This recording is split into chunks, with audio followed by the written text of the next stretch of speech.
Why haven't I sold anything on Poshmark? Let's get to it.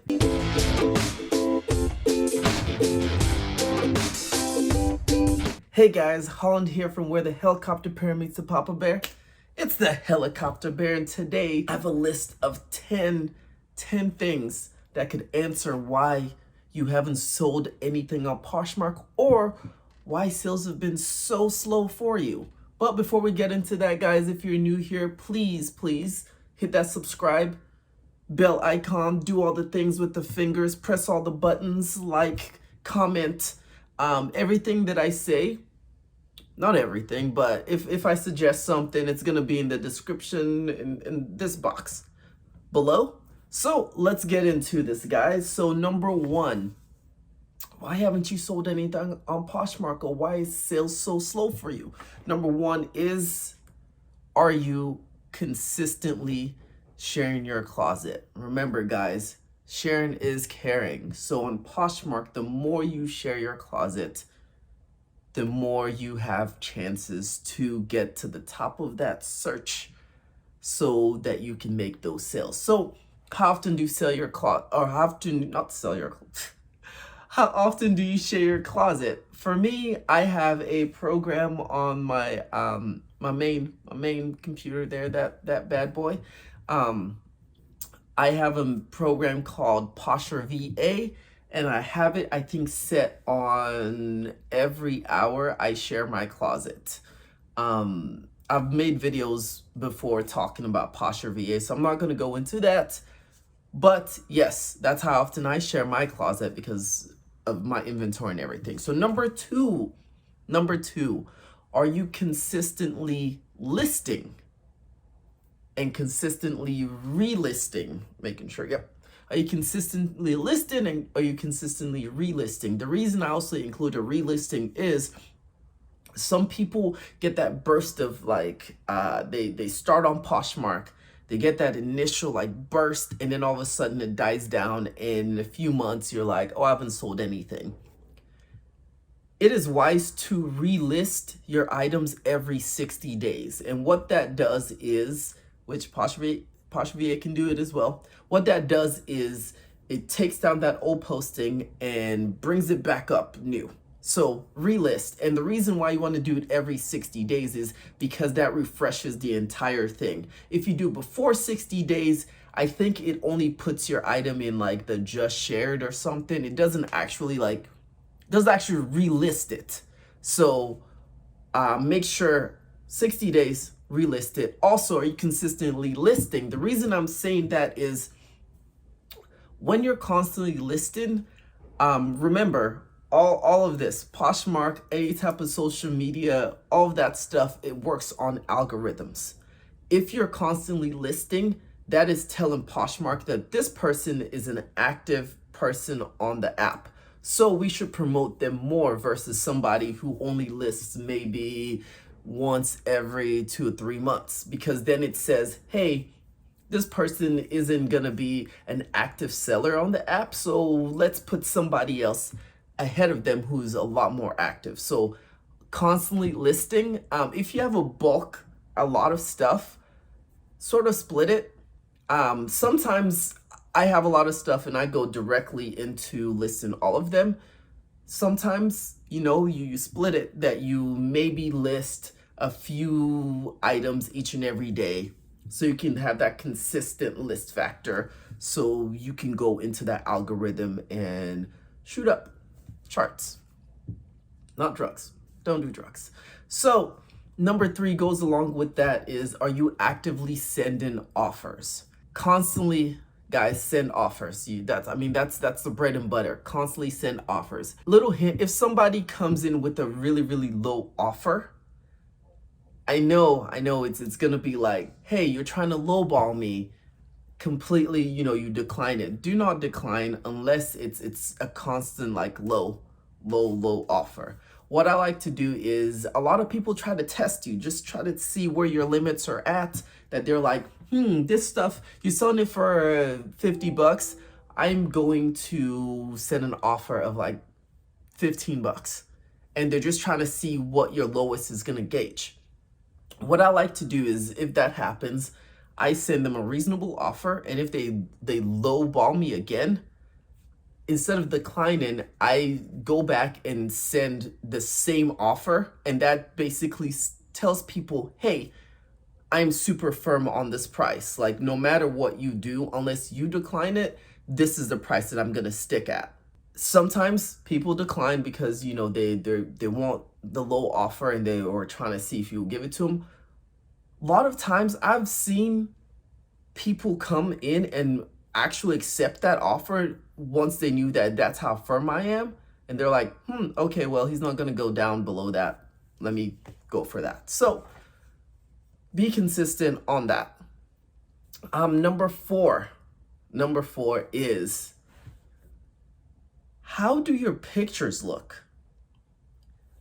Poshmark advertises that you can simply just, you know, pick up a shoe, take a picture where you're at, put it on the app, sell it. Yes and no. Yes, you can, of course you can do that, but how do your pictures look? If your picture looks like you took it in a cave, like there's no lighting, there's no details to it, people might skip through it.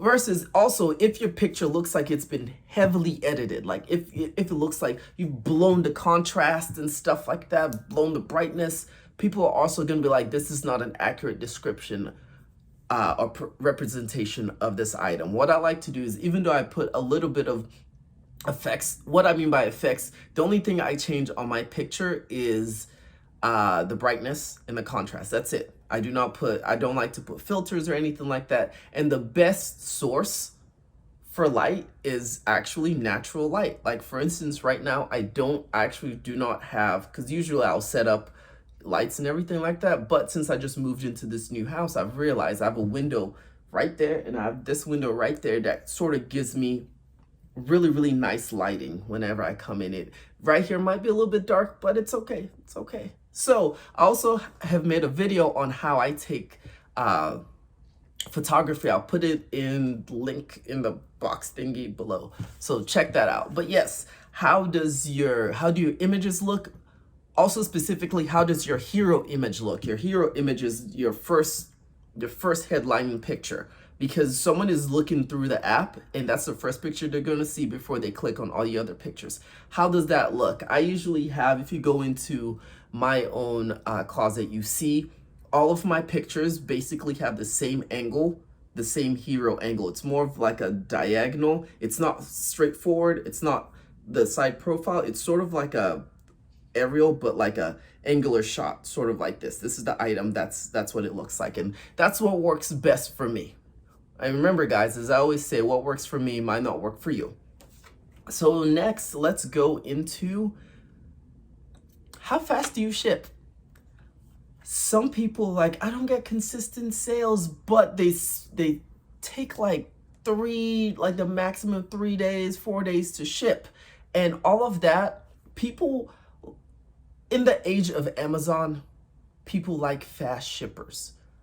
I like to relatively ship the same day if I can, or the day after. So people actually get their stuff super, super fast. That's one thing people love is, you don't think they pay attention, but they do. They see how fast you ship. And if your average is like, oh, 3 days, they're gonna be like, I kind of want that right now. And I know he or she, or they're not a fast shipper. So think about that. How fast do you ship? Number 6 is, that goes with the pictures, are your descriptions accurate? There's two different parts of this. Some people will just copy and paste like the actual description from like the, generic website, and it's like an entire paragraph. And there's a lot of people who are like, okay, whatever. I actually want to know what this is.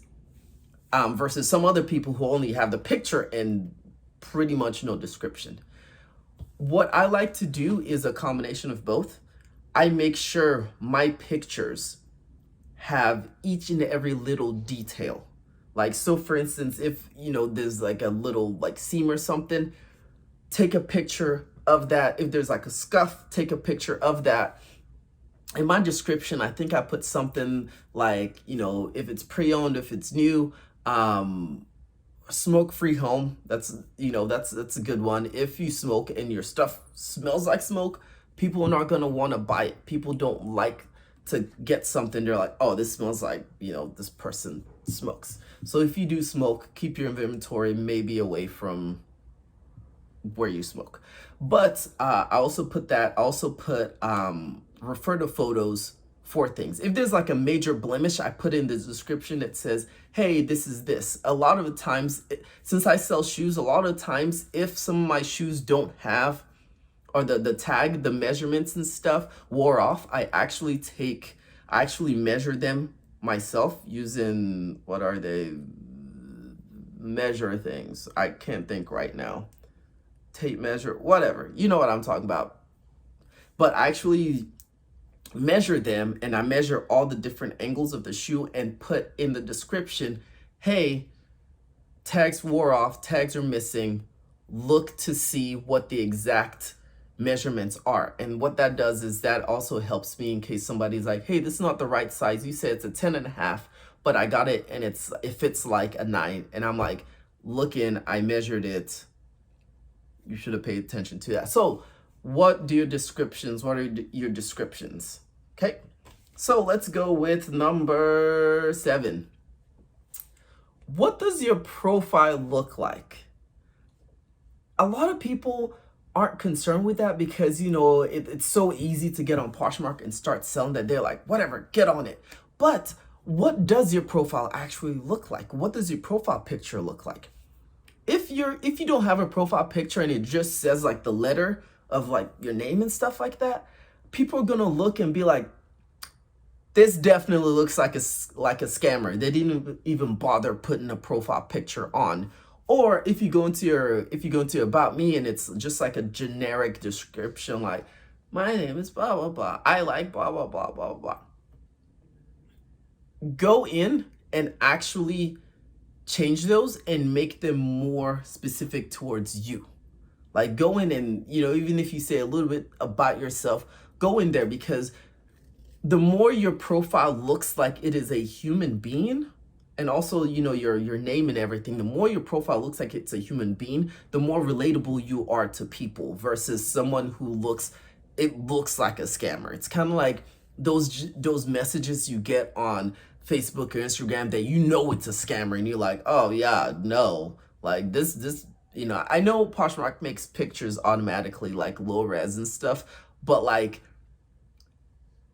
if it already is a low res picture and you put it into Poshmark and it looks very, very scammy and you're just starting up, so you don't have love notes, you don't have that big of an inventory and stuff, people are gonna be like, I like those shoes, but I'm not even gonna bother. So pay attention for that.